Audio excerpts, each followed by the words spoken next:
Bourbon. Belts. Blockbusters. You are listening to the Triple B Podcast.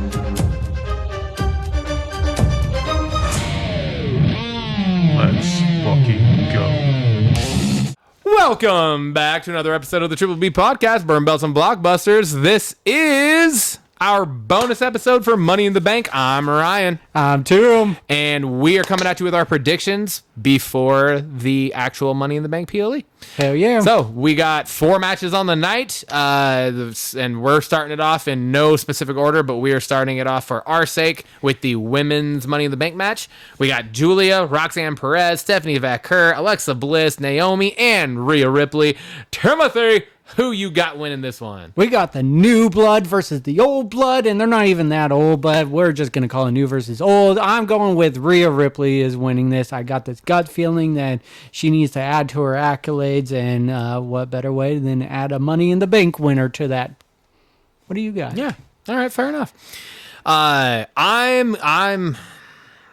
going in a way that neither of us want. Don't say it. You already know. Just Don't saying say that. it. I have a really, really shitty feeling. It's a combination of like heartburn and bad Thai food that Naomi's gonna win. No, I feel it deep down in my loins. Kind of like the clap, and I don't want it to happen. For obvious reasons that I have not been shy about on this show. He has not been vocal about it at all. But I feel like the powers that be are going to give Naomi her flowers, which to a point I can see. Yeah. She's put in a lot of time. She's put in work. She's left. She's come back. She's been through the ringer. I will give her that. I wish her in-ring work would also give her that. And reflect it. But I feel like they're going to reward her for this heel turn, which I will give her kudos, has been a decent heel turn. Her character's solid. The music's great. It's really just the in-ring shit that I'm about. But I'm going Naomi. I like it. I mean, it's different. We got... Yeah. All right, already opposing each other. Yes. Bringing it over to the men's, we got Andrade, El Grande Americano, Penta, we got Solo Sikoa, we got LA Knight, we got Seth freaking Rollins. Who you think's winning this bad bitch? You know, we're going to get some shenanigans going on this from all sides of the field, and I think Punk is going to come into play with this and really cost Seth the match. So my prediction to win this match is Seth frickin' Rollins. I'm going with the one person that I think out of this match, out of this field, is going to be the absolute most entertaining with this briefcase. And that is none other than the megastar himself. Can you feel it in your loins? L.A. Knight. Yeah. Motherfucker deserves this shit so much. He really does. he's been pushed, then it's kind of fizzled out. Then he's been pushed and it's kind of fizzled out. But no matter what the push or the fizzle or the push or the fizzle, he is still, to this day, one of the most over fucking dudes in this company, maybe entire business. Mm-hmm. The pop he gets, everything is just huge. Everyone loves it. He would be phenomenal toting this briefcase and playing the mind games and doing the, oh, am I going to do it or not type thing. And he's one where I'm like, he could pull that Tiffany Stratton of yesteryear and but keep us engaged in it fully. Yeah. And not have us being like, fucking do it already. Like, this one could be one where you're like, this is fucking awesome the whole way through, all the way to fucking WrestleMania next year, Money in the Bank next year even. Like, who fucking knows? You know what I mean? So, I'm going LA Knight. Yeah. That brings us over to the Women's Intercontinental Championship match between Lyra Valkyrie and Becky Lynch. Who you think's winning this, dude? It's got to be the man herself, Becky Lynch. I think agree. this is just she can't lose again, right? And it's going to prop this women's IC title up even higher than it already has been feeling. I've been loving this feud, but I think it's time for the man to take it over. I agree. I think it's going to be Becky as well. I think it just does so much for the title to put it on someone like Becky, and I don't think it hurts Lyra in the path of doing that. And it's not in any way, shape, or form saying that Becky needs this. I think the title needs this. Yeah. I think this has been the best thing for either of these mid-card women's titles is this Becky and Lyra feud. And I think putting it on a heel Becky in the, latter parts of her career, regardless of how much longer Becky wrestles. I'm not saying I think she's done soon. I'm just saying, she is in that point now where she could hang it up in the next 5 years or it could be 10 years or whatever, but it's still I think having her be a heel as that champion would be huge for the title. So yeah, and she can't fucking lose another match. This will be her fifth match back, and she's only won one, and it was the very first one, and then she lost less than 24 hours later. So I think it has to be Becky. I think Becky said it best on Raw. It was a lose-lose situation for Lyra. Becky loses, Lyra doesn't have Becky chasing her, and where's that fire for the title going then? And then if Lyra loses, obviously she's no longer champion. So the man and Becky has to raise Becky's hand as the better wrestler. So I agree. Going Becky. Okay. That brings us to what we're assuming is probably going to be the main event of the night, and that is John Cena and Logan Paul versus Jey Uso and Cody Rhodes.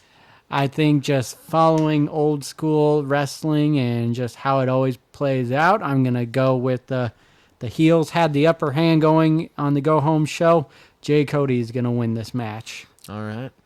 I'm agreeing with you on that. I think Jey Cody's winning as well. And to get a little bit more detailed, I think the only outcome of this match that really makes that much sense to me is Logan Paul taking the loss. But I don't think it's going to be Jey doing it. I think it's going to be Cody with the pinfall over him.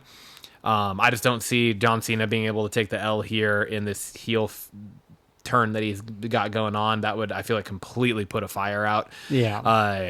Jey, it just doesn't seem like it would make sense or realistic for him to take a loss here either as the world heavyweight champion. So I think both champions are going to be clean here. And then between Cody and Logan's the only one that makes sense to be able to take an L unless something like crazy happens that makes sense for us.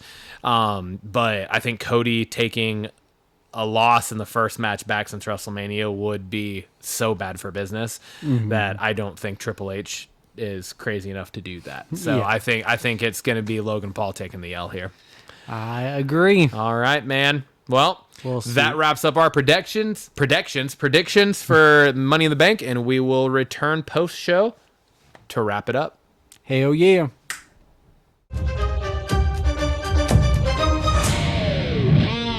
And we are back for the Money in the Bank post-show, coming at you with the results of the show and figuring out how we did on our predictions. Hell yeah. We're going to start things off right quick and in a hurry with the Women's Money in the Bank ladder match. It was the first match of the night. And Naomi win. We called it. We got Naomi winning. I told you I had a very unfortunate, diarrhea. Feeling. Like I ate just a ton of hot sauce, and then it was just coming out of me just explosive hot lava. Like lava. That she was gonna win, and it came true. You brought it into this come universe. True. And so Naomi is our Money in the Bank holder for the women. I didn't even make it through the first talking point. I already yawned. That's not a good sign, Tim. Holy hell. And it's only 7 o'clock, man. Yeah, dude. Overall, solid match. I think I said to you after the match, I was like, not a lot of big spots. Yeah. There were some cool spots in there. For sure. But it was more just like the women showing out like wrestling moves. And I thought that was cool because not like we know what to expect, and this kind of took a left turn when we usually go right. And yeah, for sure. We usually get big, like, stunt person type moments, and I mean, don't get us wrong, we got a few big moments, but you know, like I had said, do you think anyone's gonna do a Chelsea Green type spot from last year? And we were like, no, I don't think that's happening this year, and we were right. But it didn't need that this year. I think last year's needed it. Yeah, for sure. But like the double code red on both sides of the ladder was really cool, and then just the Riptide and the Sister Abigail move done at the same time. There's just a lot of cool spots that didn't need the ladders, but they used them very well throughout the match. So a very, very solid match. Disappointed that not disappointed. I mean, it's new for sure, and so we'll see where it goes. And I mean, dude, this was the 5th one that she's been in and had never won. So you got to give her that. And like I said, I do think like there is definitely potential with the heel character and her being the briefcase holder. Like you said, it's not a lot of times that we get a heel with the briefcase. So this is like a true full-blown heel with the briefcase. So we also said during the show, we talked about the episode with Queen of the Ring coming up and Jade being potentially a winner. What if she wins, goes for the title at SummerSlam, and Naomi cashes in during that celebration? Would be crazy. It fits too. It fits the story. So it'd be wild. Yeah, great match. That was good. That brought us next to the men's IC title that got added. Men's IC. We were wrong on the pre-show. We were not aware. We were not aware at all before this today that there was going to be a 5th match added, and that's because the 5th match got added during Worlds Collide. Worlds Collide. So we had Dom against Octagon Jr. Octagon Jr. That's right. And it was a cool match. Cool match. Some really cool spots there. Octagon can move. Yes, he can. All them luchas. They're impressive individuals. But ultimately, Dirty Dom wins. Dirty Dom retains the IC to keep that IC as dirty as it can be. And we did not predict that one. So our slate is clean. I think we both would have predicted Dom winning, though. Your slate's not clean. Well, yeah. Because I predicted Naomi, you did not. So I'm still 1 for 1. You're 0 for 1. Yeah. All right. We didn't predict the men's IC, obviously, because we didn't know that the men's IC match was happening until like 4 minutes maybe before that match happened. So don't check my fact check. Yeah, that was shocking. But that brings us then to the Women's Intercontinental Championship match. And what? You're gone. Oh, yeah, it was there. It happened. But yeah, it brings us to the Women's Intercontinental Championship match between Lyra and Becky. We both said Becky, and sure enough, Becky came out on top with some classic heel tactics, a little bit of a tuggarooski of the tights there in the pin, but this match came out with good though. It was phenomenal. It was fun to watch. These two they're just so damn good together in the ring. They go at each other hard. There were some hard spots in there, and just cool like the manhandle slam off the second rope. Yeah, and her the fucking out. Like single leg crab, but then she like turned it in and she was holding it just by like the top of her foot, like straight up in the air, almost standing on her fucking head. Like that was wild. I was like, oh my god, she's gonna snap Becky in half. I don't know. That was cool. Yeah, but yeah, we get Becky winning. She forces Lyra to raise her hand, then she forces her to do it again, then she forces her to put the title belt around her waist, and by that time Lyra had enough, and we got a little post-match beatdown of Lyra to Becky, and so yeah, there's a very good chance that this feud ain't over yet. It doesn't feel finished. No, it does not. There's got to be a rubber match now. Yes, yep. They're 1-1. There's right? 1-1. So big stakes. I like it, but I'm now 2 for 2. You are 1 for 2. Yep. And that brings us to the men's Money in the Bank match. Now this was killer. This match was killer. We had a lot of crazy stuff. We had some cool moments we kind of hadn't really seen before. The slingshot from LA Knight to El Grande from the outside up onto an angled ladder. He runs up that ladder, gets on another one. He pushes it across with the little bit of help from Seth Rollins at the bottom, holding it steady, goes over, headbutts Penta off. That was it. That was cool. It was a cool sequence. Cool. We almost had freaking LA Knight doing the back suplex and almost having El Grande hit the ladder. I still can't believe the refs didn't move the fucking ladder out of the ring. There was like 2 people that almost hit it in that same spot. It was just wild. But yeah, I mean, he did the back suplex from the belly to back or whatever that's called. Something suplex like that. off the tall ladder. Yeah. To Grande. And I mean, dude, his head was 3 inches, maybe, from that ladder laying in the ring. It was wild. Oh. And, I mean, we got arguably the biggest moment of the night. Yeah, for sure. And we got Seth Rollins calling out his goons. His goons come out, take some guys out. So you got Braun Breaker, Bronson Reed out there.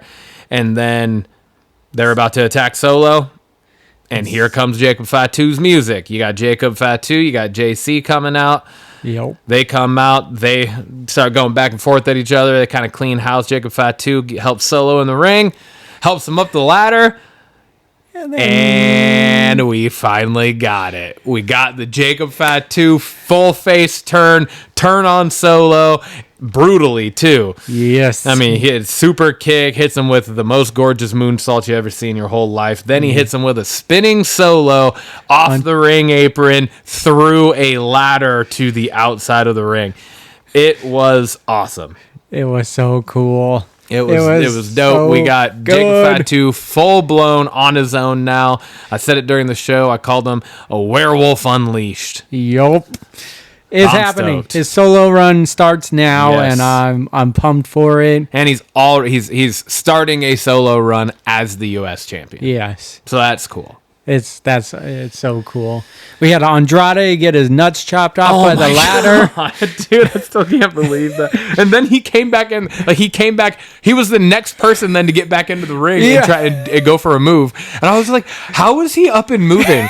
He literally got and it was like the end of the ladder. It was the foot of the ladder just straight to his sack, man. There was no brace. There was no, and it wasn't supposed to happen. It just, oh my God. I was like, God damn. That was brutal. But then we get Seth Rollins winning the match, and no interference from Punk Yeah. or Sammy. Yeah. It was.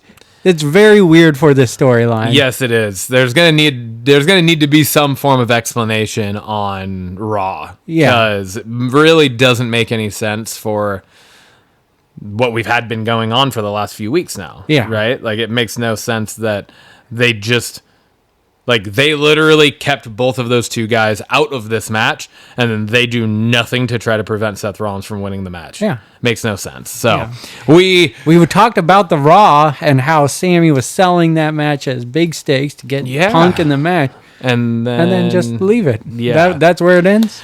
Paul, you have some explaining to do. We're gonna need answers on Monday. Yeah. But that brings me down to 2 and 3 because I had picked LA Knight, and that bumps you up to 2 and 3 because you did pick Seth Rollins. I did. And finally, it brings us to the main event of the night: John Cena and Logan Paul against Cody Rhodes and Jey Uso. Oh yeah, this match was it wasn't just it wasn't great, but it was a fun match and some really cool spots. The drone coming into play was probably my favorite part of this. That was what that, and I feel like a lot of these badass camera angles happen with Logan Paul. They do, right? for sure. And it was so cool. He has it in his hand, and then Cody Rhodes jumps up and superplexes him while he's still holding it. And we thought that was it. We were like, "Oh my god, that was dope!" And then the only angle we see is the drone still on Logan Paul, just having taken a superplex off the top rope. Yeah. And then all of a sudden, you just see Jey Uso splash on top of him. It was so sick. That was the best camera angle of anything we've had. Yeah. That takes me back to the SummerSlam. The 360 that drone was shot. So cool too. It was so dope. This was awesome though. And then Logan does the Asai moonsault to the announce table to Jay. Bro looked dead. I thought, yeah. He looked dead. He was glazed out. Oh my god. Yeah, I need different camera angles of that in slow motion all the way through, because I don't know if it was the table itself or if it was he hit and then he kind of flung off into like the chairs stuff. But then the ref also checked on him immediately and didn't call for anything. So I don't know, but it didn't. He definitely looked jacked up after that Yes, spot. he did. And then I don't know. Some might call it the second biggest moment of the night. I might call it one of the biggest moments of the night. Moment of the night. I don't know. The crowd was saying it was the biggest moment of the night. Yeah, I mean, you get the ref out after Logan hit that moonsault. You have the ref out checking on Logan and Jay.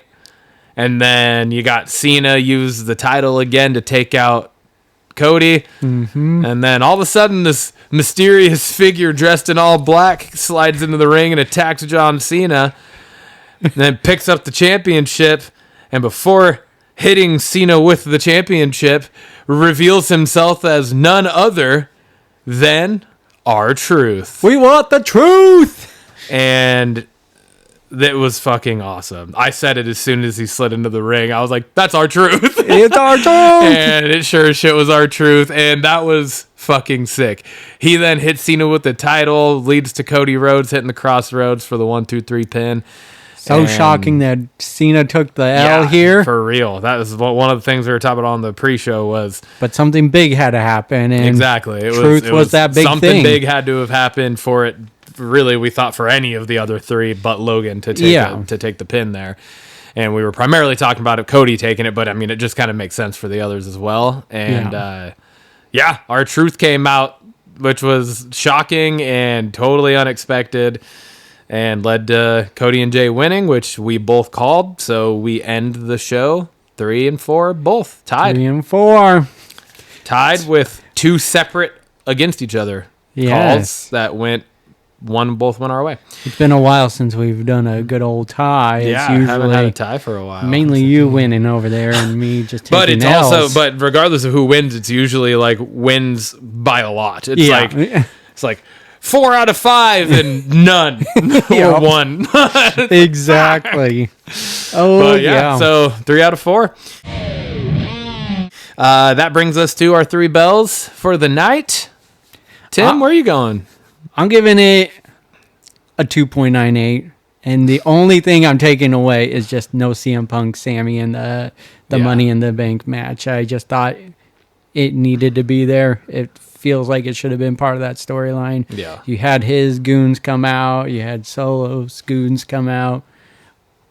We need the White Knights to come try to save the wrestling business. So that was the only thing missing, but overall, I thought this was a great night for wrestling and overall show. So 2.98. I was gonna go the 2.5 for the same reason, but I'm just gonna join you at 2.98. There we go. I'm gonna give you the same because that is really the only thing that would have docked it for me. Yeah. Is that same idea? Is just it just doesn't make sense that they didn't interfere. Yeah. Like, with the amount of us always kind of bitching about the amount of interference and DQs and stuff, it was like, this is when it needed to happen the most, and it didn't. So I was just like, what the fuck, man? Yeah. How are we so off? But yeah, so I'm agreeing with you, because I mean, outside of just that, it was fucking killer from start to finish. Yeah. So agreed. Once again, put on another really good card. Yeah. And it lived up, even with the last minute addition of the 5th match. Yeah. Like, that was a good match too. So all in all, awesome show, and excited for the fallout and the extremely quick turnaround to the next PLE in 3 weeks. There's too many PLEs. Yeah, it's way too many now. It needs to, like, what happened once to a it month. being once, like, actually once a month? Come on. You know? Because then right after that, there's going to be, like, early July, there's a Saturday night's main event. Yeah, it's like the 12th. And then there's the Women's Evolution. Which, it's like the 12th and 13th are those two things. So it's like shortly after, Yeah. like within 2-3 weeks. And then SummerSlam's August, right? Yeah. So, which, I mean, that one at least makes sense, Yeah. but it's still just like, it's really quick and really, it's a lot. Rapid fire. It is a lot. But that's what these shows are for. Yes, they are. That wraps up our Money in the Bank post show. Hell yeah. We'll see you guys next week. Let's fucking